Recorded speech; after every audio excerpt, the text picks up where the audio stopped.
Hello everyone, this is Ashish. Welcome back to our podcast. And I just realized that I've been ignoring this one question from the older followers and subscribers of this channel for a long time. And if you haven't been following my channel for over like 2 years or so, you might not have heard of something that we used to do called talk vlogs.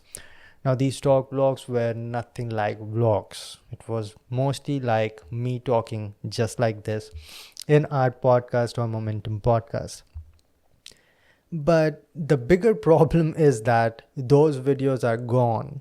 And some of the older subscribers have been asking me down in the comment section that why did you remove those talk vlog videos? Now, I did answer those questions in the comment section in the most brief manner, but let's address it over here once and for all. So the talk vlogs were basically me talking about my past experiences. And you know that my book, The Boy Who Did Not Sign, and some of the other books that I'm writing right now is also about some of the past experiences. Now, what happens with a book is that it has a beginning and an end, and there are a lot of twists along the way.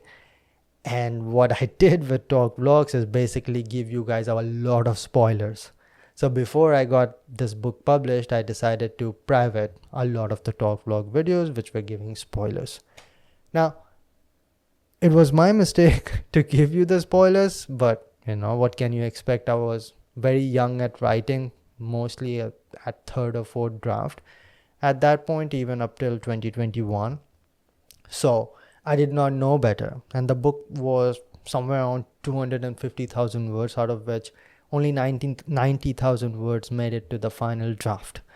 And I did not know what story I was telling, but now that I do, well, the book is published for over 1 year now, thousands of people have read. So now I know what is a spoiler and what's not. And whenever I'm talking about the book, you'll see I'm mostly talking about the book till third or fourth chapter, because things change heavily post like fifth chapter or so, and people who have read this book knows what I'm talking about, and even further gears up in 10th chapter. So I cannot mostly talk about the things that happen over there, so I limit it to like third or fourth chapter. But now that I know what are spoilers, and I'm also working on the prequel and the sequel to this book, and I have kind of a good idea what that is going to talk about, I can filter out the things that I can really talk about over here, mostly the past experiences which will help you. And today I brought some of those from my experiences in BARC training school. If you do not know, I was selected as a scientific officer in Department of Atomic Energy in 2017 after qualifying the written test and then subsequently the interview of Bhabha Atomic Research Center. It is a nuclear power plant research division in the simplest of terms. NPCIL would be power production and BARC would be research behind that. So if you are selected for the scientific officer position, you go through a 1-year training program in a degree in nuclear science and engineering, which I did complete. And after you complete that degree, you are posted in one of the various departments of Department of Atomic Energy. And I was posted starting 1st of August 2018, but I resigned shortly after on 3rd of September 2018 because I also got selected in Indian Space Research Organization that year and joined Indian Space Research Organization October 9th, 2018. So my experience in BARC training school, although when I entered over there, it was mostly like I was treating it as a black box that I want to get in, prepare for ISRO and just get out. But, things are very expected in life, and a lot of experiences that I got over there taught me a lot and kind of formed the basis of this YouTube channel. Most of you guys just know me as a former ISRO scientist, but many of you guys do not know about, many of you guys don't even know that I was a scientific officer in Department of Atomic Energy and spent kind of equal amount of time over there as I spent in ISRO, because ISRO is a bigger name. Even in America, I see people recognize ISRO. So not many people know about BARC, but it was a fun time, and some of the experiences that I had over there, I would like to explain those. Also, in the last podcast, where the topic was mainly around a full day routine because of the battery issues, and I have 2 extra batteries now, so we are never having that issue ever again of the camera I'm talking about. We could not cover some of the topics. For example, there was a question related to how to manage some kind of earning along with my studies for competitive examination or job interviews and all that. So I'm going to discuss that and cover it over here, sharing some of the experiences of what I did during my time in BARC training school, because BARC training school, if you leave it before 3 years of service to Department of Atomic Energy, you will have to pay a bond amount of, what was that again, 4.3, it was 4.2 lakhs rupees, and you have to pay it, and I did pay it. So sometimes you'll have to find ways out to make money as well while your job is going on. And so I have some experiences that I can share on that's talking about my past experiences, and it will not be a spoiler. And then we can discuss a few things around loneliness that a lot of you guys are facing because of preparation of competitive examination. In the last podcast, I jokingly said that you don't have many friends, and even if you do, you're gonna lose them. But actually, that is a very harsh truth, and that happens a lot because all you are doing is studying. Around June, July 2016, when I was starting my preparation in coaching institute, I started it back in college itself, but starting again for the second time in coaching institute, I saw breakup all around me, like people getting dumped left and right who are in coaching institutes, because all they are doing all day is studying. They are not having any earning. They are not having any social status. They barely have any self-confidence, and they have got a very little clue of where their life is going to go. They are hyper ambitious, and thus they are taking huge amount of risk with their careers. Most of them were like toppers in their universities, and they took a job, decided to be unemployed, and in aims and ambitions of like getting an all India rank under 100. So yeah, and most of your friends will be having a job in that situation because you just graduated, they just graduated, you decided to take a drop and they got a job. So you wouldn't want to like talk to them on a daily basis. That would be so depressing because in a year or so, when they're getting like appraisals and all, and you are wondering why you are unemployed at this point, you compare a lot. So people lose their friends a lot when they're preparing for competitive examinations, and I understand this because I've been there, I've done that. So I'm going to talk a little bit about loneliness, and there was a question that was partially answered. I did answer how to start a day, and the second question was how to end your day, and I did not answer that. So if you watched that podcast 2 weeks ago, you're wondering how to end my day, right? It's kind of like that scene from Mahabharata, right? There was an incident where who was that? Probably Abhimanyu, right? He learned how to enter the Chakravyuh, but did not learn how to exit the Chakravyuh. Exaggerating it a little bit, but yeah, I'm going to answer the second part of this question over here as well. The question was from Amajit. And a lot of ambitions over here as well, but what we see most of the time in our podcast is that we are barely able to answer 50% of the question that I targeted to answer that day because something leads to another, and then we keep on talking about things. Before we begin, just want to say that my book, The Boy Who Did Not Sign, which was now published over a year ago, it was published 15th of August 2023, is available all across the world. It is available in 3 formats. Ebook, you can read it on Kindle, Google Books, and Kobo, and all those ebook platforms. Most of you guys just heard of Kindle, but it is available in all the other places as well. It is obviously, as you can see, available on paperback, and it is now available also in hardcover, which I have also not gotten. Hundreds of copies sold in that, but I also still till this day do not have a hard copy because it is not yet released in America. I need to talk about publishers about that. but in India it is available, so take advantage of that. I need to get it delivered from India to here.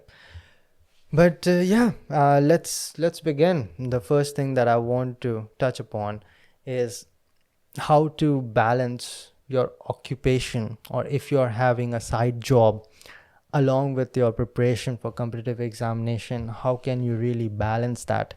Now, I understand some of it because I've been there myself. I was trying to make an earning both times, when I was in coaching institute and when I was actually having a job. So that was an earning as well, and later on I also had to do a lot of lectures in an online platform to make some amount of income.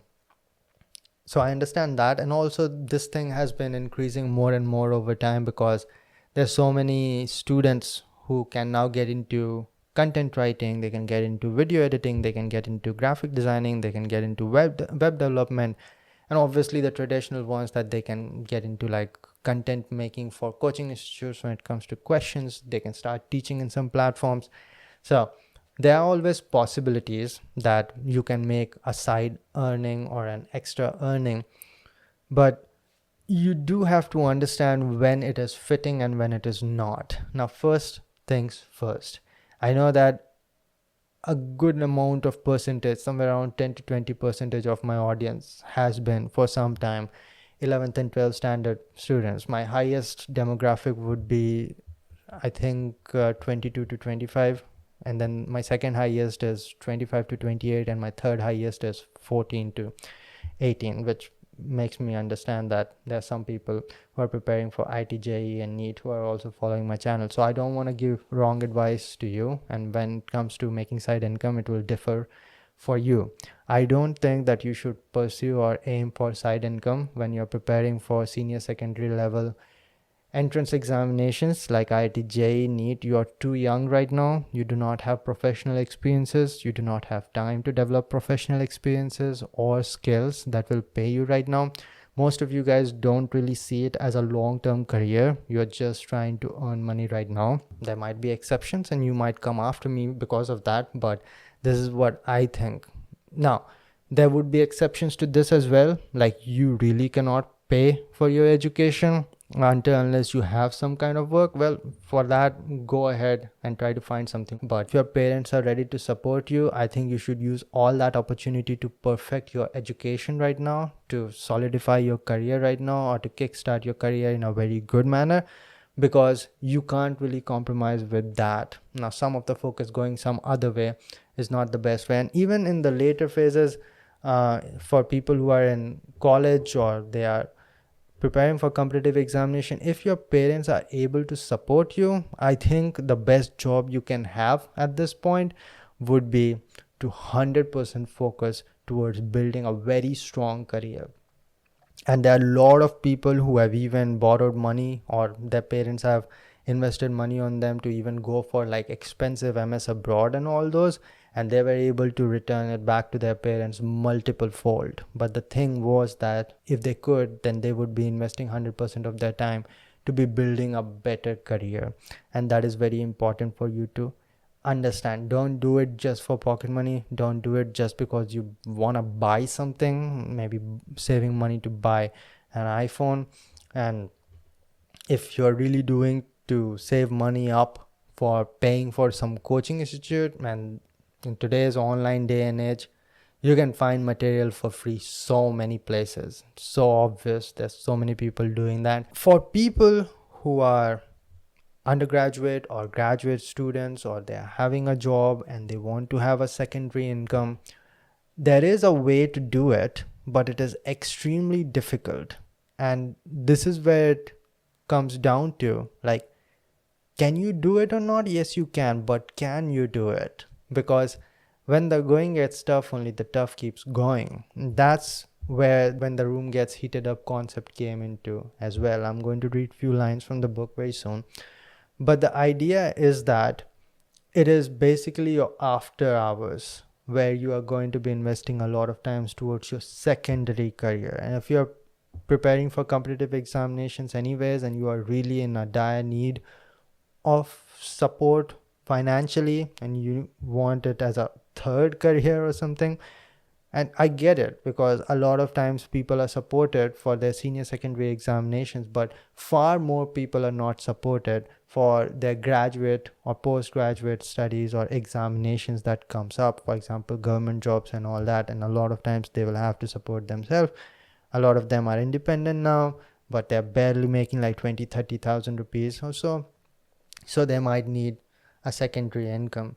Now, there are many forms of work that you can do. A good example would be you just typing things, right, for someone else, and people are paid like that as well. But it is always a good idea to invest some amount of time towards something that you are passionate in and see how you can develop a career in that. A good example, let us say you are interested in photography, right? So it is much better for you to develop some skill in photography so that it is buyable or someone would pay for it, than you going ahead and learning video editing or graphic designing because you saw an opening on our website. So how can you turn that into something that pays you? Well, do research in that. These days any kind of career can be made into something that gives you financial gain. For example, if you're a photographer, then you can sell your pictures into so many websites which has subscriptions to give us creators stock images. Or you can get into videography and make stock videos. There are a lot of things that you can do. I'm just giving it an example. Or let us say you are interested in making content on social media, right? And these days there are so many people who have already walked 5 years in this path. So it would be a good idea for you to connect with a creator who is already established and know how this industry works. Work with him or her and see how this whole content creation works, because you might have an idea that I'll create this kind of content and everybody would like it. The funniest thing that I see in my mails is someone telling me, hey Ashish, I'm a thumbnail creator and you have so many subscribers, but I don't think your video is getting so many views. I'm a great thumbnail designer and I'm going to make thumbnails for you. So what are you trying to say over here? Are you trying to say that if you make thumbnails for me, all of a sudden my videos are going to get 100,000 views or so? No, right? But that is a bad pitch, because that person thinks that he has got it all or she has got it all, when in reality you just have 3 months of experience, and you connecting with a creator would show you the pathways of how a creator really understands his or her audience. So that would be a good way to slowly delve into that career. Another one would be like, if you're preparing for competitive examination, you have already given 1-2 attempt, this is your repeat year or this is your rank improvement year, something like that, then you already know what kind of questions a competitive examination asks. So you can be creating questions for coaching institutes who are making test series and their own like question banks and all that. I talked about why solving question banks does not make much sense, because there are so many third party people getting like 200-500,000 rupees for making questions, right? Still, if you are getting money from it, take it because don't solve it, but take money for that, because that will in turn help you to prepare better for your competitive examination. Now you're thinking from the secondary perspective. For example, when I was preparing for my final attempt in ISRO, I did not know that would be my final attempt. It was my third attempt, and I was kind of like, it's kind of my final attempt, but I don't know, maybe I was addicted, I would have gone for a fourth attempt as well. Nevertheless, I was preparing for ISRO interview, and I got an opportunity to start making video lectures, recorded video lectures for an online like competitive examination preparation website, right? And I was paid at that time 400 rupees for a 15-minute lecture. So I decided to direct my earning time spent towards my ISRO interview preparation. How did I do that? Well, ISRO interview is going to ask me 5 favorite subjects, and I knew that I'm going to say thermodynamics, fluid mechanics, strength of material, machine design, and heat transfer. So I spend some time teaching subjects like these to the students who are preparing for competitive examinations, and I would spend somewhere around 2 hours every day speaking out, around an hour or two again making those slides. So I'm investing some time slightly in the other direction, but also I'm teaching the same subjects I'm preparing for the interview. So it kind of helps me to prepare better for the interview. So I'm investing 90% of time that I spend towards earning that amount of money towards my interview preparation, and only 10% would be kind of wasted because I have to create slides and all. So if you're smart about it, you can still do it. You can invest that same time towards where you want to grow. And let us say you really do see video editing as your parallel career where you can excel, or graphic designing as your parallel career where you can excel in like 3 years, 5 years. So being an apprentice or someone giving you an opportunity to work as an intern, something like that, it would be a good opportunity because over time you are going to get paid, and that will be an infinite growth, a lot faster growth than most of the conventional career, to be honest. So this is how you really turn a secondary career into an income source. And this is possible, but it will take some time, it will take some training. So don't ask questions like this if you don't have any skills on the side. And if you don't have any skills for this from the side, then the first step would be start working on it, and it will take months and months and sometimes years for you to get to a point, because anybody who's going to pay you even a single paisa is going to be expecting them to get something in return as well. The value should be worth it. Now, there are a few questions that I got which actually made me thinking that I should be discussing this topic. Number one was from Sandeep Roy. I'm preparing for GATE along with a job 9 to 7. I have to be in office and cannot study while I'm there. I feel tired when I come back. I'm okay when I have to watch lectures and create notes, but I feel resistance about solving problems. How do I make myself solve previous year questions? And secondly, how should I manage my time routine like that? Another question from Saurav Kumar, how to manage competitive exam with job. And third question, Chem Life, how to continue study with job simultaneously. And there was a question, managing YouTube with study. So either you are looking to balance competitive examination along with your job, or you are trying to manage a secondary income along with your job. Well, I've always said preparing for a job is a full-time job. So basically, whenever you are trying to balance two different jobs, this is something that is going to happen. Your after hours, or the hours before you actually go for your work or your college or your school, that is what creates all the difference. And majority, like 99.9% of the population, is mostly going to have an average life, and most of the time are not going to be able to pursue their passion, because this is where they slack off.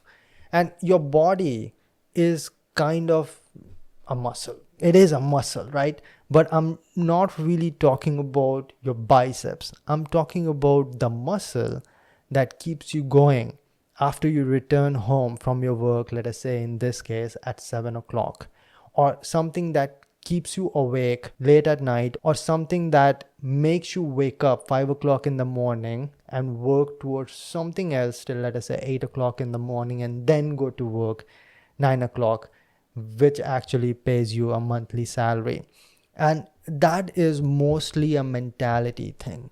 For me, the way it works is that I know that if I don't do this and keep on doing what everybody else does, doing a 9 to 5, 9 to 5, 9 to 5, and then chilling out on the weekend, going to long trips when there are like multiple days, holidays, and combining a Thursday with a Friday and then Saturday and Sunday and planning a trip, the way I see that I can be investing this into my secondary career is very simple. That I see that if I keep on doing things that everybody else is doing, I am also going to get a result that everybody else is getting. For example, There are many people who would want to publish a book. There are many people who would want to start a YouTube channel. There are many people who would want to start a secondary career or to pursue a hobby or a passion, but they just want to. They don't really live and breathe it. They are not ready to go to extra lengths for it. So that is the question, like, what are you ready to do? Now, a lot of people who are really asking me how to have a secondary income or how to have a side income or how to prepare for competitive examinations along with a job, I don't really think they understand what it takes. I'm not saying that you won't be able to do it, but what I'm saying is that I think you would want that. I think you would want a secondary income. Everybody does. Everybody would want extra amount of money in their bank account. Now, everybody would want to pursue their passion and be known for that art or the creation that they are making on the side, would eventually maybe want to make it as their primary career so that they enjoy a huge amount of their life while doing what they want to do, getting paid for that. But you just want to do that. It is not an obligation for you. And I'm going to read a sequence of this book where this is inspired by my experience where I was obligated to have some earning because I had to pay the rents, and I was in a position where I was going to lose the job because of the things that I did, the risky things that I did to become a scientist at Indian Space Research Organization. At that point, oh shit, I just said a spoiler. So it is difficult to navigate amongst that. I'll avoid all the spoilers forming these cuts. So at that point, I had not gotten a job offer from Indian Space Research Organization, and my current job at that time was at risk because mainly I spent 90% of the time in that job to just prepare for ISRO. And if you're going to risk any of your current positions for a future position, the future position is difficult and the current position is going to be jeopardized as well. And so it is a risk every time you do it. And so I was obligated to make some earning, a tertiary career, which would help me get to my secondary career if my primary career fails in a position like that. And that is how we came to a sequence at page number 266 of The Boy Who Did Not Sign. And the sequence is called When the Room Gets Heated Up. And every sequence of my book has a date, a time, a location, and a title, like a subtitle for that sequence. And it is 19th of July 2018, 9 p.m. And it starts with A4 sheets spread all across my bed, my laptop on the study table, my ass planted on that plastic chair, preparing slides for my lectures. When the lectures were to be recorded, there must be no background noise, or the quality team would reject 15 minutes of my content, which took an hour of work. The audio recording source was a low-quality omnidirectional inbuilt microphone of my Motorola E4 with a broken screen. So following had to be checked before recording could start. And that's what I was talking about a few minutes ago, that I was being paid like 400 rupees for every 15 minutes of lecture that I would make. And I had no other options other than making like 120 of those so that I get a decent amount of money every month. And what I wanted to show over here is what it takes. Now, as you can see, that is why time and date and location is very important. This is in Tamil Nadu, a city in Tamil Nadu in July. And if you don't know the southern India, how it gets in summer season, somewhere in the month of July, it's crazy. And there's no air conditioner in this room. And look at this, I even had to turn off the fan. Matter of fact, I even had to turn off the light, as I'm going to read soon, because my tube light used to make this continuous high-pitched noise every time it was on. And I had to shut the windows because there would be someone walking around or shouting. And then this is not something where I can do cuts like a YouTube video. It is one go for 15 minutes. If you mess up, you do it again. And that is where I was. And it is the truth. That's the phone that I had with a broken screen. It fell once I was walking around and the screen broke.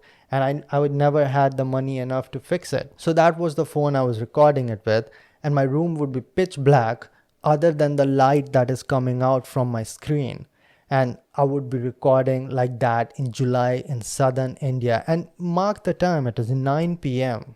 So I've had a full day of work, and then I came back and prepared for competitive examination, then maybe prepared some slides, and then I'm recording this, and probably failed for a couple of times because of some issue or the other, and I have to do the same thing again and again. So today, if you ask me what is stress and what is strain and what is Young's modulus, I can tell you in the middle of night, 2 o'clock, you wake me up, I can tell you because I did that so many times in that intense situation. All right, few more things. Like I said, the fan had to be turned off. A constant metal clinking sound came from a 20 fucking ton fan placed in the quarter half a century ago, quite literally. The lights had to be turned off. My tube light would make a persistent noise, courtesy of corruption happening somewhere in the country. The windows had to be closed. Even birds chirping would create a disturbance leading to rejection of lectures. And that is something I missed out. Well, it's a government quarter, you know, there are a lot of trees, a lot of birds.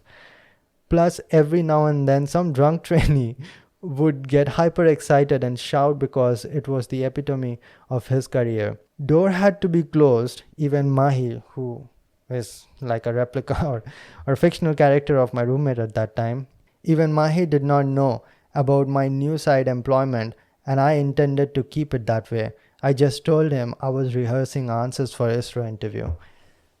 So that is really what it takes, ladies and gentlemen. If you want a side income and you just want it, you're gonna give up. Because just now I told you, it takes some skill development. It's not like I have zero skills. How can I get a side employment right now? You're basically saying, how can I get money right now? Tell me ways to get money right now. I'll tell you what, make a pyramid scheme around Bitcoin and scam a lot of people. That's how you'll make money without any skill. But if you are going to make a genuine skill, that is going to take time. And that is going to take these hours without you getting paid a lot of times as well. And are you going to stick over there, standing over there, pushing through when nobody appreciates you? And this is risky. Matter of fact, a lot of people tells you that don't do this. This is stupid. Are you going to stand over there in that heated room? Few more lines. So in July, southeast coast of Vishwanpuram, fans turned off. Vishwanpuram is a fictional city. If some of you guys tried Googling it, it does not exist, but it is mentioned that it is in Tamil Nadu, close to Pondicherry. Southeast coast of Vishwanpuram, fans turned off, doors shut, windows closed, in a dark room, lit only by the cell phone, exerting energy on top of my lungs. Oh yeah, you have to exert energy as well. While you're speaking, to make a lecture good, you have to sound energetic. I talk about it in Art of Speaking till this date. And to make it more engaging, I had to literally like speak with full energy as if I'm not standing with my shirt off, sweating like crazy in a closed hot box. Speaking for 15 minutes straight and repeating for 8 times a day to finish 200 lectures in 30 days. The room was literally at 50 degrees centigrade. Every 20 minutes I would rush out of the room to get some fresh air with sweat dripping off my chest, which looked like I just took a shower. And now this is the main part of what I was talking about. When the room gets heated up, everyone looks for an exit.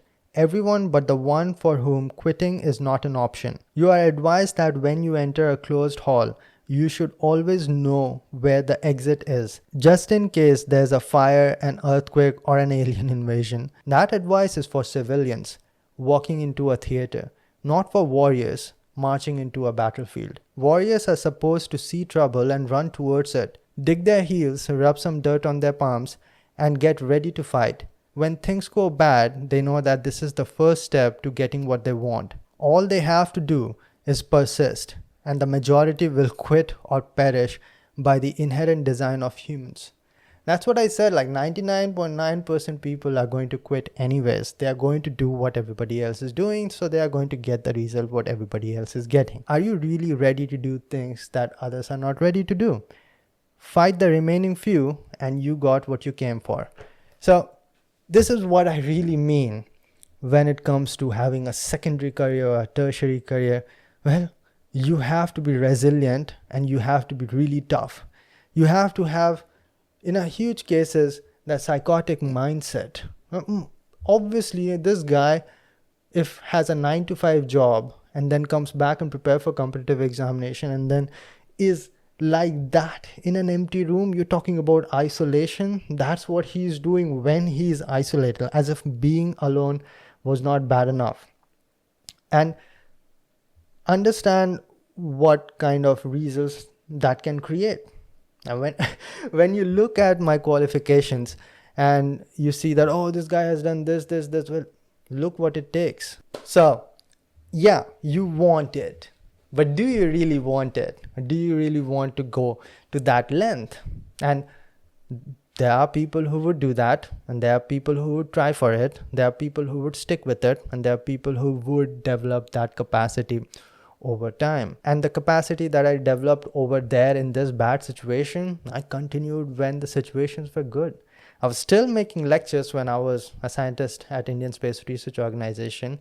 I was making it all for 100% free at that point. I had such a big following, and they were requesting, hey, make lectures on hydraulic machines, make lectures on thermodynamics, make lectures on this, that. I was like continuing to do that, not even getting paid for it. I remember my target was to make 15 to 20 lectures every month or so, and I would cover one subject. That is how you got 7 subjects for 100% free of mechanical engineering. Unfortunately, they are all removed, so I'm doing it again on YouTube now.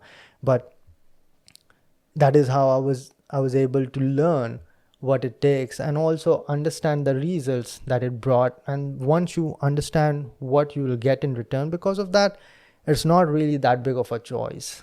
And at that point, your body has already developed to that point where you have the capacity. And mostly it's not even your body, it's mostly like your mind's resilience of how much you are ready to push through in those situations.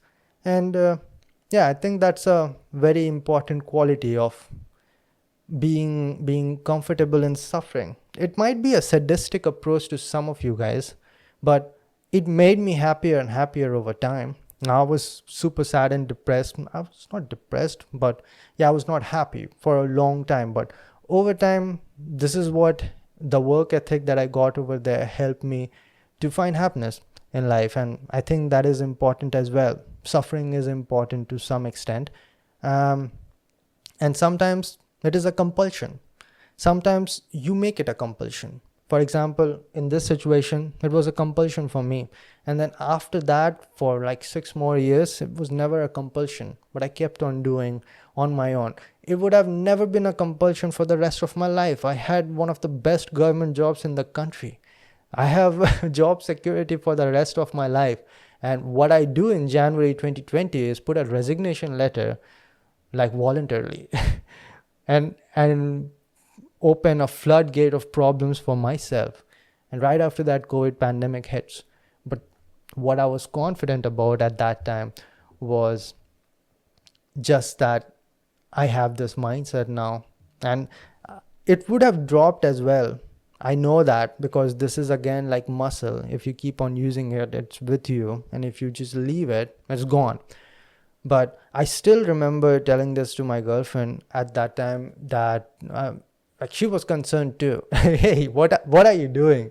There are not many people, like there were 2 people who kind of just supported, but they had their concerns too. And rest of them just straight up, don't do it. Some of them were just like, I'm not going to ever talk to you again. There are a few family members who made fun of me as well, because when you become a scientist in Indian Space Research Organization, it sends shockwaves across all your relatives. Now, all your brothers and cousins hate you because you did something, you just raised the expectation.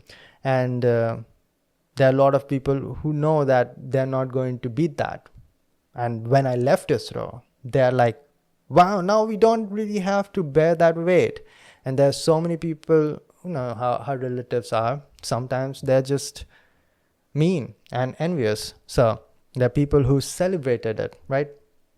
And because of that, few relatives who kind of were on my side told me, don't do it, don't do it. And when I did it, they decided to cut their ties with me.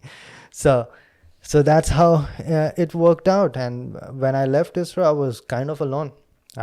My girlfriend was with me, and that's why it was awesome. I had some support mechanism, which I was very fortunate to have. But I remember telling her at that point that if I leave ISRO and this doing the seminar all across the country, which was my idea, having two different kinds of seminar, one for career and another for personality development.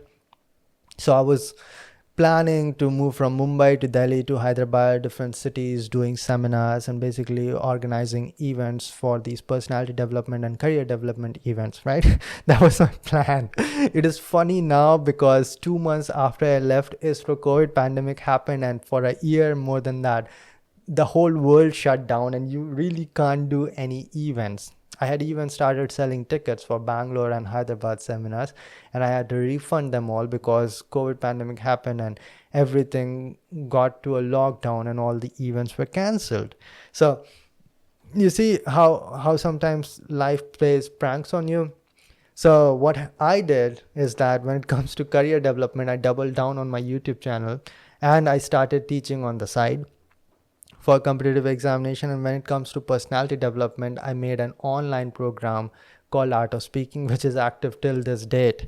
And I loved what I was able to do at that point because there were people who signed up, and I was able to over time develop the whole platform around that course of improving spoken English in 30 days and improving your personality for interviews and for professional workplace and all those things. So you will find a way out if you have that mentality. And finally answering your question of what I said to my girlfriend, I was like, if this does not work out, which ultimately did not, like doing seminars all across the country, if this does not work out, I'm going to start something on my own. If that does not work out, I'm going to join some other company or get some other job. Worst case scenario, if that does not work out, I'm going to find another way out. I'm going to publish this book. I'm going to make that happen. If that does not work out, I'll take my camera and do some ad shoots. If that does not work out, I'll do this, that. But I remember thinking the exact same way when I was in BARC training school and I was in a bad situation where I was last in the training school ranking, and the posting that I got, I was definitely not going to join. And at that point, I remember thinking that since the way the training school ranking works is that if there are 10 people in your batch in mechanical engineering, there will be 10 vacancies that will be coming out, and people will be picking vacancies according to the ranking. So the first gets 10 options, the second gets 9 options, the third gets 8 options. You know the number, you know how the numbers work. And basically the last one, which was me, gets 0 options. That means only 1 option. I mean, 0 option is not really 1 option. You get only 1 option, but you don't get options. So whatever is left on the table is what is your posting, right? And the posting was pretty bad and I was not going to go over there. It was going to mess with my career either way. If I leave Department of Atomic Energy, that's a bad career move, and if I join that posting, that's a bad career move as well. So I did some crazy shit. Can't really talk 100% about it. I guess I can, but it's better to talk about it in a fictional manner, which I've tried to do through this book. And this is not a spoiler because from the first chapter itself, you know that I'm going to be last in the training school ranking, or Ashwin Taksh is going to be last in this SCAR Academy rankings, right? So at that position also, I remember thinking that I have this one option over here, which is not an option at all. I'm not doing this. But I found out like 10 different things that I could do. At that time, I was thinking, I'm going to teach in offline coaching institutes, or I am going to teach in this online coaching institute. Did not even get a contract till that point. for this online coaching institute, which is represented by Crackify in my book, or I'm going to apply for automotive jobs. I'm going to apply for that job offer that I got when I graduated, which was CAD based, contract basis job, or I'm going to this. I'm going to even look for managerial positions. I'm good at speaking. Maybe I should join something like a personality development program, which is corporate training and all. Like, I can do so many things, but the one thing I'm not going to do is join that company or join that posting. And that's the same mentality that I had when I was leaving ISRO, that no matter what happens, I'll find a way. I'll find a way. And there is a place in this book which I cannot talk much about without giving you spoilers. So I'm just going to say that there was a line where a girl says this to Ashwin Taksh. You see, and people who have read this book is now getting goosebumps. And the girl on the phone says that, you see, Ashwin, this is your problem. Your problem is that you are going to find your way out is your mentality. And that was a problem in that situation. I'm not going to talk more about that. But that should be your mentality as well. And when it is like that, you are not really dependent on a career. You're not really dependent on a job. You're not really dependent on a boss. You will find your own way out. Like, you will fight. You're not dependent on anyone else. That's what you do. You solve problems. You find ways out. That's what you do. And when you're good at that, you make bold decisions. Like, till this day, in America and California, when I walk around and I meet an Indian, they ask me, what did you do in India? And I'm like, I used to work in ISRO. The first question they ask me is, why did you leave ISRO? Till this day, I get those questions because people just don't understand. It's not about the job. It's about the mentality. It's not about a career. It's about the mentality of an individual. That's what you really need to work towards. And that happens mostly when you have developed that much amount of confidence. Like, the world might hate you. Like right now, I told you that even my relatives were against me. People closest to me were against me. My friends were against me. They were all thinking that I was crazy, both when I was doing those radical things in BARC and in ISRO. But everybody was around me telling me that this is the wrong decision. Why was I able to stand up against everybody else? It's because I had confidence on myself. And why did I have confidence on myself? Because I stood up for myself in that heated room. When the room gets heated up, everyone looks for an exit. And the moment you look for an exit, you degrade your respect for yourself. Simple as that. I stood over there, drenched in sweat, and I saw myself standing over there, and I told myself, boy, I respect myself. And that gives me confidence.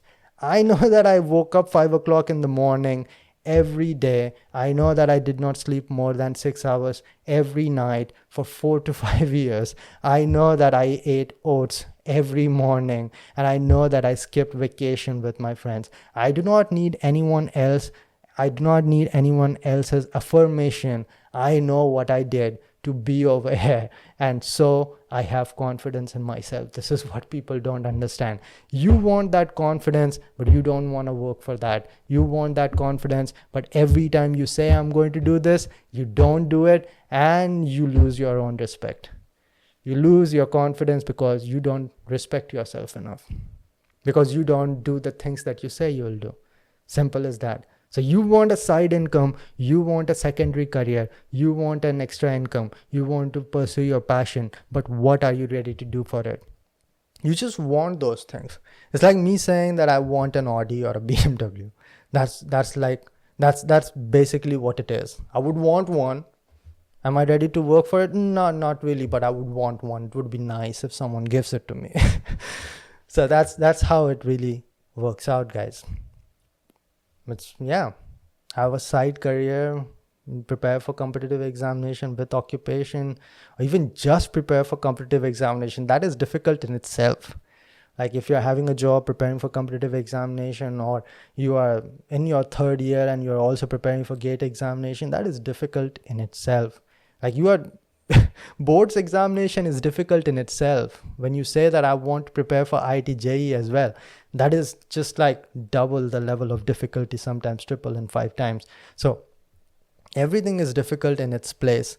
The thing is that what are you ready to do for it, and how much you are ready to stand up for yourself. So basically that's what you're doing, right? When you are in trouble, when Ashwin Taksh is in trouble, he needs money and he needs to create money. He's standing up in that room doing shit he doesn't want to do, right? He would much rather sit in an air conditioner room and prepare for ISRO interview. But that guy is standing up for himself, and that is how he gains his confidence. The entire world might go against him, but he doesn't need the world because he got himself. And that is what you need to understand. You can keep on pleasing everybody else. You can keep on doing things to make others smile and cooperate on, or say good things about you. But until unless you got your own respect, it will be a problem for you. You need to solve that. And that happens from micro things. I say I'm going to wake up at 7 o'clock tomorrow and write a book for 2 hours. I wake up at 8 o'clock, gone. Half of the respect is gone. I say that I'm not going to eat fast food from now on because it hurts my health, and then 2 days later I find myself ordering on DoorDash or Swiggy or Zomato. Well, the respect depreciates further and further. That is what you need to learn. Okay, I realize why people like talk vlogs so much. It really takes me to a different direction, talking about my past experiences. It really went for a long time. Holy shit, I have no idea how long I've been speaking, but it was fun. Let me know down in the comment section, guys. I'm not even going to say that my book is available all across the world, or I'm going to leave all the link down in the description box, because I did my job already of talking about how good this book is. Now, let's talk about a few more things. There are more topics that are remaining over here. Took me almost an hour to discuss about side income thing. It was important for me to discuss why some people should not pursue this. It was also important for you to understand the mindset that you're going to need above anything else, and also the patience, because I've seen so many videos, people talking about 10 career options you can do right now to start earning. Oh, go ahead, do. First of all, buy my course, pay me 5,000 rupees, and then you do that, and a month later you're still not making money. Why is that? It's mostly because you're lacking that mindset, boy. All right, so we are going to talk about loneliness now. As if that was not rough enough. So loneliness. Now, like I said, whenever you are doing something challenging, you're pushing your body to the limit, your mind to the limit, basically redlining your engine, things are going to be mostly lonely until unless you got a good partner who understands things, which I don't know if it ever happens. They made some movies about it where it happens, but I never saw it happening with my life. And also never saw it happening with people around me, which leaves only two possibilities. Either those movies are romanticized or fantasized, or those are minorities, which means that they are exceptions. And we know that exceptions are not examples. So this whole topic is originated by this comment question, which you should consider. Like, consider commenting if you have a question. You might be ruling or dictating the next topic of discussion of the upcoming podcasts. So Newbie Guitar says, did you isolate yourself during preparation from your family and friends? And if yes, how you did that, and was it worth? And if you was able to go back in time, what different you will try to do? The second part of this question really makes it a great question. Yes, I did isolate myself from everyone else. It started from the first semester of college, and in first semester of college I saw the same patterns repeating of what I saw in high school and school before that, like 8th standard, 9th standard, 10th standard. And what I saw is, again, groupism, favoritism, and then me pretending that I'm not studying, and it being a cool thing. But in college it was different, because now we are in professional domain. Your graduate studies or undergraduate studies is going to be your first professional degree, and right after this you are actually going to be looking for job because this is a professional degree that you pursued. So now it was no longer cool or funny, at least for me, to not study. But this in general is the culture of every university or college. At least in India, I found things to be fairly different in America. But in India, at least back in the day, I did my undergraduation in mechanical engineering from 2012 to 2016. It was very cool to not study, and everything designed over there was to not study. From hostel, where people will be going ape shit crazy, drinking and partying, and basically life starting after 10 p.m., to library, where couples are going to be just finding a place to chit chat. And the chit chats did not ended with just chit chats. So, so every place around the college, I couldn't find a single place where you could really study. And this is very absurd because this whole institution was made for you to get an education. And people are then wondering why Indian engineering colleges are not producing good engineers. It's a culture thing.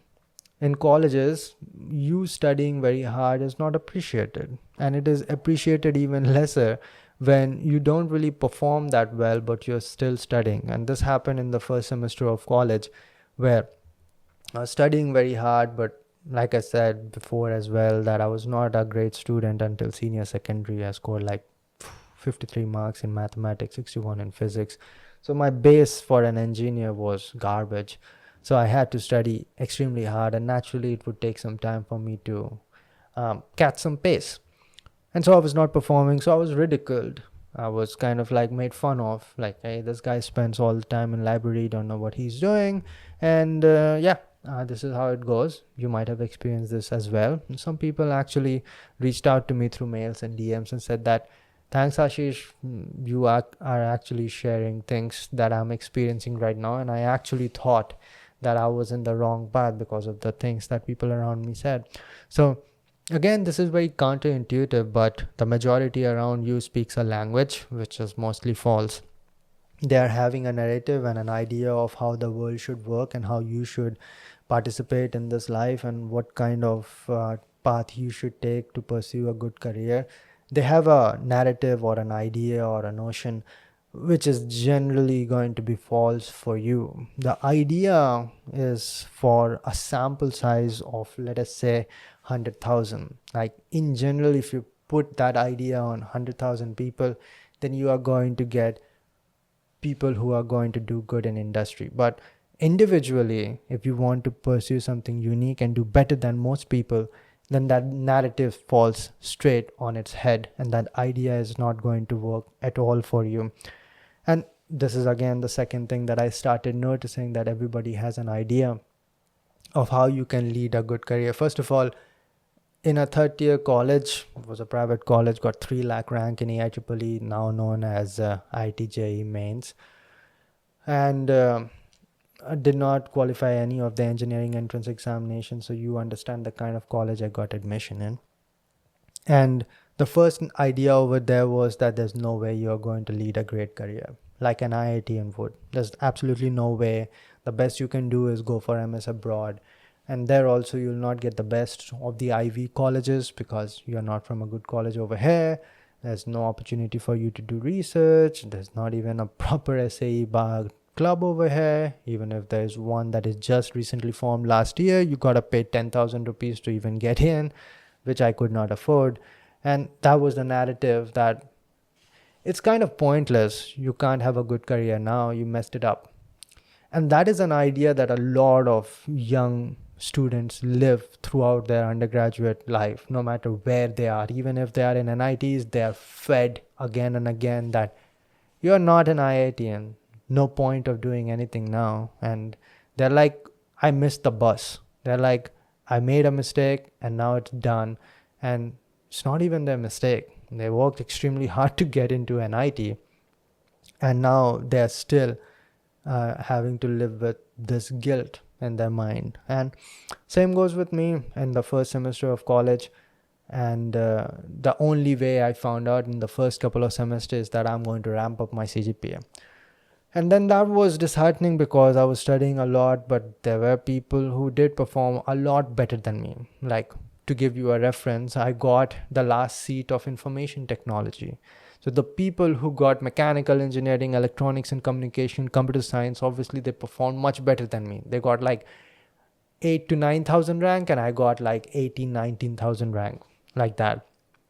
So obviously there's inferiority complex over there as well, and I'm not seeing the result till half of the first semester. And the people who are not really that serious, who are still performing better than me. But that was the only way I could go, to not listen to many people who are saying straight up that it is impossible. So I had to start blocking people off. And a lot of times it is not an option. And I see this a lot in India, that India culture is not very uplifting. If you're not doing good, you're freaking ostracized. And if you're doing good, everybody is happy and cheering you. So I found it a lot different in America. In America, you're like, hey, I want to go to Mars. And most people are going to say that, wow, that's a great ambition. What is your plan for that? In India, you say, hey, I want to go to Mars. And they're like, how about prepare for UPSC? That's how the mentality is. Like in India, the culture is like, they'll tell you what to do. So government job, UPSC, okay, work for Google, work for Apple, and people will praise you. But the moment you say that, hey, I don't really care much about UPSC, I want to become an ISRO scientist. Or in my final year, I was saying this a lot because I did not know about the open position for ISRO scientists. So I used to say that even if I get a gate rank under 100, I'm not going to go for PSUs. I'm going to go for a master's in IIT Bombay. And everybody was like, are you crazy? If you get a government job, you take a government job. That's what you do. So you're told a certain way that this is how the world works, right? For example, nobody, like no American till this day, after knowing that I left a scientist position or engineer position from Indian Space Research Organization, ever asked me, why did you leave that job? No American. But every Indian did. Every Indian in America did. So every Indian, even in America, did. So think about how many Indians in India asked me that question when I was in India, right? So that is how the environment is, unfortunately. Maybe over time things change, and there might be many Indians right now with changing mindset and mentality, and they never would ask that question to me. They would be supportive. And I was surprised to a huge extent when I disclosed it on YouTube that I left ISRO. Really, I was kind of terrified that when I'm going to say that I left ISRO, I'm going to be slammed left and right. But majority were just praising me. So there are people who appreciate you doing bold things, but it might not be people around you. So that might be one possibility. So swear to God, that's what I was thinking, that even my YouTube career is going to go downhill from here, because what I was known for was the ISRO scientist position, and I left that job. But I did not care. Like, to hell with everybody who is not with me when I'm doing what I want to do. And I'm doing difficult things. I'm working hard. And if you're not supporting me, I don't care about you. But surprisingly, that did not kick my career towards downstream after I left ISRO, my career in social media, but it ramped it up. It actually boosted it up. That became one of my most popular videos. That increased the reach, and people were super supportive. So there are people who are supportive, I understand, but they're mostly not around you. And that's like, I do not have to show you anything. You look around yourself and you tell them what you want to do, and you see them laugh, and you see them tell you what you should be doing. And you ask them what you should be doing, and they have no idea, but they always have an idea of what you should be doing. So like, I know what you should be doing, and you know what I should be doing, and I don't know what I should be doing, and you don't know what you should be doing. That's kind of the environment we have, right? So Well, it is easy to pass comment from a third person perspective. Maybe that's the reason. And these are the things that I saw in my first semester when I was like, I need to do something to make a good career. And by second semester, I was like, I need to do something to make a great career. And unfortunately, the path that I took, and I think the only path that I had in my way, was to isolate myself. Uh, and I just doubled down from that point all the way up until ISRO. So that means that 6 years I did the same thing. Is there a better way to do it? Yes, there is. Was I 100% correct? No. Was the path that I took give me results, and that's why that was correct? Yes, it did give me result. Were there better ways to do it? Yes. What should have been done? Which would be better? What I'm doing right now. So what I'm doing right now is that I'm having friends. I'm totally open about my ambitions. I'm totally open about what I want to do. And I don't try to hide it at all. And I do not expect appreciation from them or support from them, because I know that ultimately support mechanism should be coming from within.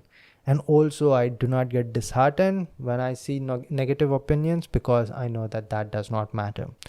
Maybe I took that path 10 years, 12 years ago. Is it 12 years? Yes. Oh, how many years ago was it? 18 to right now 30 years. So 12 years ago. Maybe that was not possible for me. I don't know, because I did not have that much amount of self-confidence at that time that you will say something and I'll not listen to you. Well, if I had that much amount of mindset, I could have done that. But eventually, when I started opening this up and making friends irrespective of what they say, then I found out that it is doable. So maybe I should have tried. But then again, I was an introvert as well. And also, that was playing in a factor that it is much easier for me to stay alone. So, so it's a mixture of things. But to answer your question, yes, I did take isolation path. That was not the best way. Do I regret not having fun in college? No, no. I had plenty of fun later on, when I could actually have fun on the money that I was making on my own. And I don't think that there's any regret, but the only reason I say it could have been done differently is because it does take a toll on you. It does wipe away the smile from your face, and it does like awaken a darkness in you, if you know what I mean. And you do start looking at the world in a very pessimistic manner. Well, we humans are not really supposed to be alone. We are social creatures, and studies have even shown that if you're not interacting with many people, well, over time your brain is going to take a toll, like neurologically it's going to take a toll, because you are not really doing what you're designed to do. This was a podcast that I was listening to where some person was talking about dementia, and this guy has been studying dementia for 10 years, made a documentary on dementia. I think it was on Joe Rogan podcast. I'm fairly positive. So yeah, and his whole journey started because his mother faced dementia, and I think it ended in a negative manner, and he decided to make a documentary. And he was talking about it, that studies have shown that, hey, this kind of disease can originate because of you isolating yourself from social interaction. And think about how many people are isolating themselves from social interaction just because they are so much busy in their phone and social media. So one way or another, people are doing that.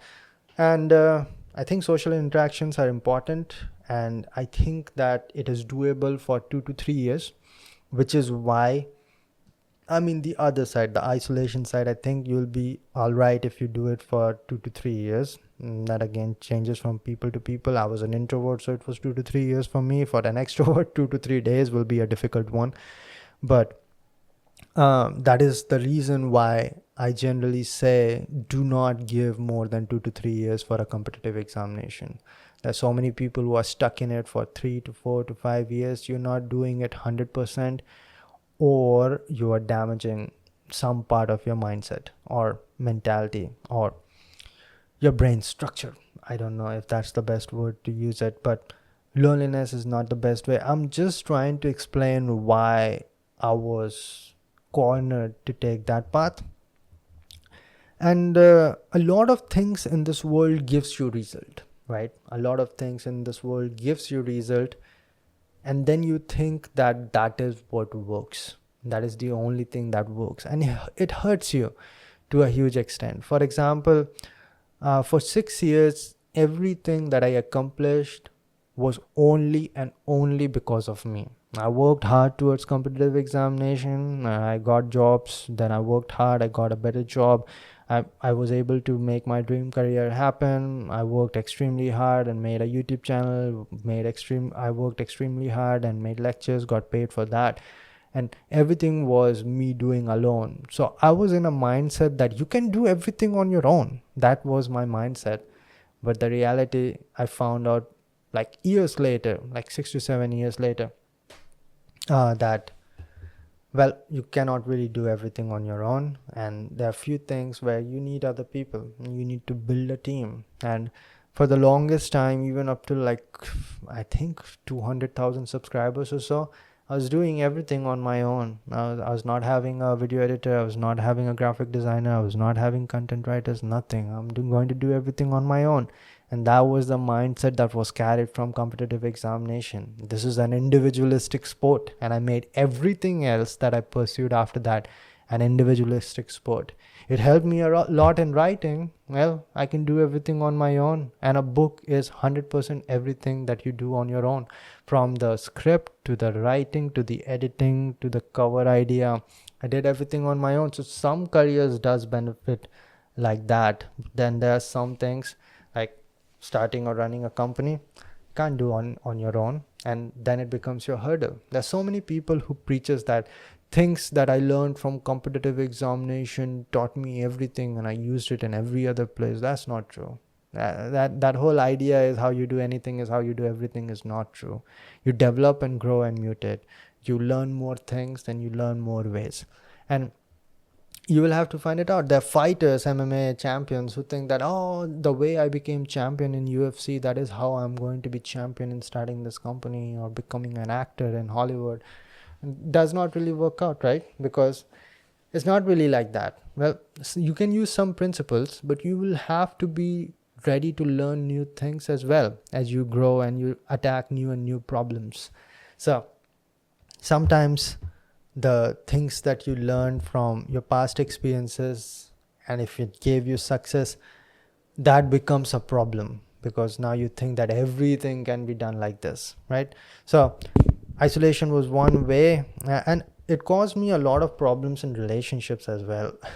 and I was always on my guard, having trust issues, some serious ones, because you know, I was like, I did everything on my own, and I cannot really trust anybody else. The only person I trust is myself, and that will eventually show up in your relationship issues when it comes to your partner or your family or whatever it is. So it will hurt you. So speaking by experience, it's not like something that I did yesterday and I'm talking about it today. It's something that I did 10 years ago, and how it unfolds over time. I think I'm completely out of it. I don't like to not have friends now. I like to know as many people as possible. And I do now spend time in socializing. But sometimes I spend time alone, like now. Like I did this morning working on this book. So I think there's a balance. There's a balance where you should be good with loneliness, and then there's sometime you should be good with other people. Now let me bring out a page in this book and talk about this in a more detailed manner. Now one thing about loneliness or spending time alone or working on something on your own is that you do gain confidence for yourself. Well, you spend time with yourself, which a lot of people don't really do these days. Well, you're spending a lot of time alone, but most likely you are spending time with your phone, which means that you are opening your brain or letting another world dictate your mind's thoughts. And being alone, working towards something, studying, writing a book, making a video, or like starting a company, working towards a strategy, doing things like that means that you're spending a lot of time with yourself thinking, right? And that has a value in itself. And if you are working very hard and doing that all on your own, then again, that develops a confidence or a respect for yourself, which in turn develops a confidence within you, right? And that also brings you to a point where you don't really care about what other people think of you, because you know what you think of yourself. There's so many people who are confused and trying to please others because they do not know what they think of themselves, or they do not think of themselves that highly, so they want that attestation or affirmation from a third party source. So loneliness does help you in that manner. A lot of the ideas that I talk about today, you won't find anywhere else, because that is a product of my mind, and that is like that because I spent a lot of time alone, right? Sometimes to an unhealthy manner. I'm just trying to show you both sides and all the possibilities and the outcomes that happen. Okay. All right. So here's apart from sixth chapter of The Boy Who Did Not Sign, page 157. Again, no spoilers, but this is an early morning before a semester examination in Scar Academy. So Scar Academy is divided into 4 quarters. This is probably third quarter, and the boy has already spent the past quarters preparing for ISRO exams and all, and GATE exams and all, preparing for other competitive examinations. So he's in a bad spot basically, and he needs a lot of marks in this examination to just get a pass. And passing is important, because if you fail in a subject, then you lose a degree and you might have to repeat next year, or you won't get a job. So there are a lot of problems. The least that this academy expects from you is to pass, and the passing marks is 50, which is quite difficult. 50 out, you need to get 50% to pass. So he did not sleep all night. His head is spinning crazy, because the last he slept was like 30 hours ago or so, and he has been studying non-stop for the past 8 hours, because he literally has to finish a whole quarter of that subject within like 24 hours or so. That is how Ashwin deals with academy exams, because all the other time he is preparing for ISRO or some competitive examination, right? So he decides to, instead of going to sleep at 6 o'clock in the morning, because he's having an exam at 9 o'clock anyways and he still has syllabus to cover, he decides to go out and take a walk towards the beach. Luckily, one thing is going good for him is that he's just like a walking distance from the east coast of India, that is Bay of Bengal. And because nuclear power plants are generally established close to the ocean or some water source, right? So he gets out and he walks towards the beach, and then he gets to the sea coast and cold breeze of air over there. But this is Tamil Nadu, so you know it's never going to be cold. Most likely it's going to be very pleasant, because it's a cool breeze of air where mostly things are very humid and hot. So this is where he gets these thoughts. Nobody remembers the second man on moon. Failures are not remembered. Failures are ignored. Losers don't matter. Well, this has a bright side. If you fail, people will forget about you pretty quick. That means they'll forget about your failures as well. I wonder why people are so afraid to fail then. I wonder why then they are so afraid to go for what they really want. You are literally getting millions of free opportunities to fail. Life is like a video game after all. You do get a replay button in life. You can fail in 100 attempts at it, and it was never lost in the history books. You only have to win once, and that will be recognized. Pretty fair if you ask me. So basically he gets to a point where he does not really care about failure or success. He does not really care about what people think. And that is a very important point to reach for you, where you stop pleasing other people. And that is one thing that loneliness does give you. You would be wise to find a good balance, but I think loneliness and socializing is just like hard work and smart work. I think it starts with hard work and over time you get to smart work.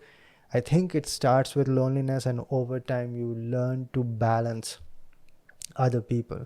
And this is another, if you are an extrovert, I know this because I'm close to few extroverts, and I see the problems that they face. They need people, they need to talk to people, and they need to spend time with other people, and this becomes a limitation of you, because when you need other people might try to take advantage. And this is where it really plays positively for introverts. They don't really need other people, they're okay with spending time alone. I think extroverts should learn to spend some time alone as well. You should be okay. You should be welcoming other people, but you should not be needing other people. And introverts, on the other hand, they are okay with never having interactions or having minimal interactions, right? But it will hurt you in other ways as well. Well, we are social creatures, and eventually you are going to be working in a society or doing something with other people. And if you're not good over there, no matter how skilled you are, man, I've seen so many people's career going down the drain because they are just not good with other people. And also, sometimes you might be making a mistake. Sometimes you are thinking wrong. You need other people to correct that. That is why in a company, if there's an idea, multiple people sit down in a meeting and brainstorm to find out what is the limitation of one particular idea. So your head might be having an idea which is just wrong, right? So introverts should work towards little bit of socializing and knowing other people. Now, even if you are having a goal of competitive examination, preparing for something, or an ambitious career, or a side hobby that you want to turn into career, I would say still invest some amount of time with other people. Try not to talk much about your ventures if they are very negative about that, and if they are negative about it, try to deal with it, because that is how you are going to learn. Because eventually that is the state I was able to reach, and that is the state you should try to aim for. Now, what you are doing is your thing, and others' opinion is not going to hurt, and you will realize that most people don't even like give a shit about what you are trying to do. So that is, I think, how isolation should be dealt with. Like, you should be okay with it, but also you should be socializing. There should be a good amount of balance between them for both introverts and extroverts.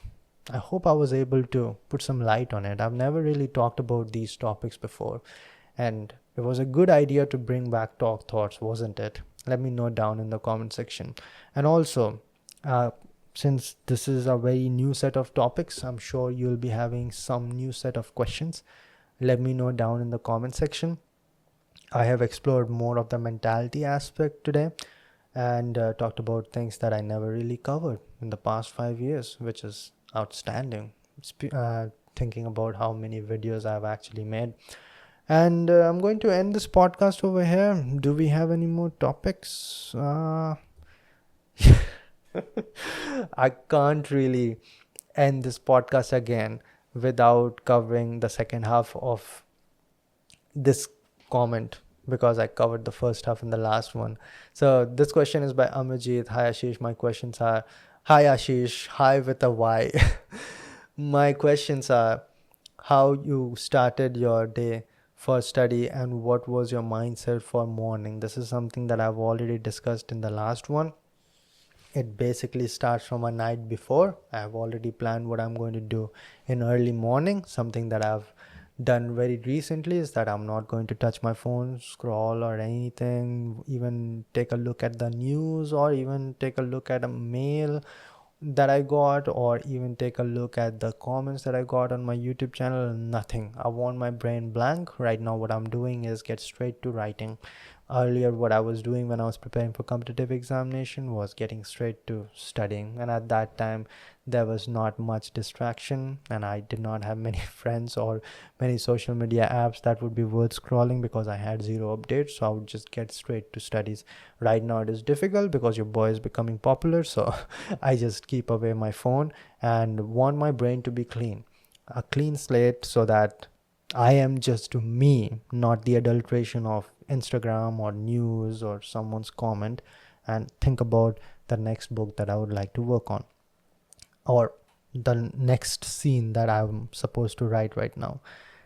Second part is how you would end your day. This is the question that I did not cover, and this is an important question. You should start dialing it down. For example, this is 9:13, right? And I want you to pay attention. This light is probably going to shut down in 2 minutes, because at 9:15 these lights go out, and that is because I want to be in bed by 10 o'clock. It might not happen because it's a Sunday, and that might have different timing, but that is how my daily day goes. This light goes out and my bed is right behind the camera, and this light goes out, and I prepare to go to sleep. Now what I would not do is work out 3 to 4 hours before I study, 3 to 4 hours before I go to sleep, because that would, like I said, put you in flight or fight situation. And I would not touch my phone, definitely not scroll YouTube or Instagram, which I don't have much problem with. I've talked about it in the last Momentum podcast, I think, which you should check out. It's a podcast in Hindi language, but if you understand that language, it's on my second YouTube channel at Ashish Talk Hindi. Okay, so that is how I would end my day. I would start dialing my day down like 45 minutes before I actually sleep. Sometimes when I've slept like late a day before, I would have a chamomile tea, because that helps you to sleep if you did not know.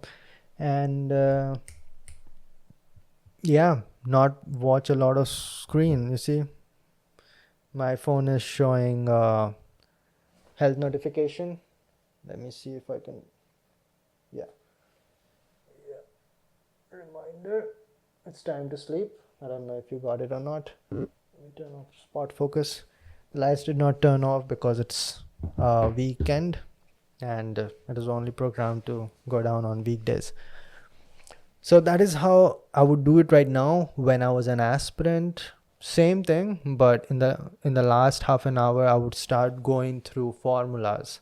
So my micro notes, which would be 15 to 20 pages comprising of all the formulas for competitive examinations, like 12 subjects, I would go through first half in early morning, right after I wake up, or right after I go through a concept, somewhere in the morning before I go to like class or coaching institute or job. And the rest half I would be revising before I go to sleep. And I also started doing this, that throughout the day, what mistakes I found, the mistakes that I was making, I would note it down, and I would go through it before I go to sleep. So very less labor intensive work, nothing that would stretch. If I would be studying a concept and I was in the middle of it, I would have to stretch it, right? So things which are very like certain, so that a sleeping time is kind of fixed every day. It's not perfect. Like yesterday I was awake till 12 o'clock. Before that I was awake till 11 o'clock. Usually I would want to go to sleep at 10 o'clock. Weekends it is difficult for me right now because your boy is now popular. So it is a little bit difficult. But I remember when I was preparing for competitive examination, there was no Saturday, no Sunday. There would be coaching classes on Sunday as well. If you're having a job, Sunday is the main day when you're actually studying. So this is how I would end my day. I think I was able to finally answer his question across a month of time, a span time. But yeah, it's not much complicated. The main thing I would aim is to, oh yeah, I forgot about dinner. So I would again have dinner like 2 to 3 hours before I would go to sleep, ideally, because it's not good to just have your dinner and go to sleep immediately. So that's what I would aim at. Things are not always perfect. right? But sometimes you balance. Another thing about sleeping and routine and discipline and all that is that, yeah, you need discipline, but also you need the ability to adapt. And that is something that you should not lose if you are turning into a disciplined guy. So yeah, I would prefer to go to sleep at 10 o'clock, but a lot of times I start driving at 7 o'clock at night, and I reach like my destination 6 hours later, like 12 o'clock or 1 o'clock.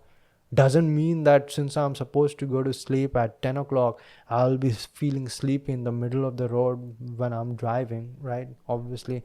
So your body should be adaptive. Sometimes you wake up early, sometimes you wake up late.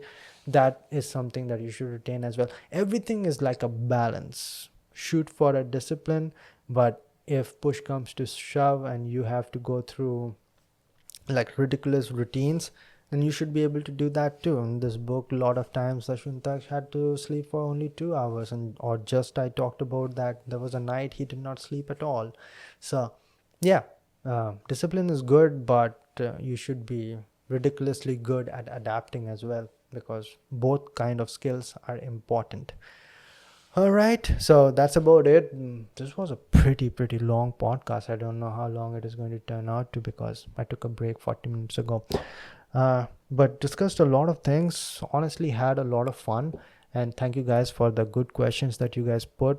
Please don't shy away from putting more. There's no wrong question, actually. I might like gently make fun of your funny questions sometimes, but I'm doing that from a kind heart perspective. Okay. Now my book, The Boy Who Did Not Sign, like I said, is available all across, and I'll leave all the links down in the description box. Honestly, from the way I look at it, it is kind of unfortunate if you haven't read it yet, because you are watching my podcast till the end and the book is just 10 times as good, because I spent like 5 years writing it, thinking it through, and making a story which is worth reading. First of all, living that life to make that story, and then writing that with such good amount of persistence for 5 years, getting up and doing the same thing again and again.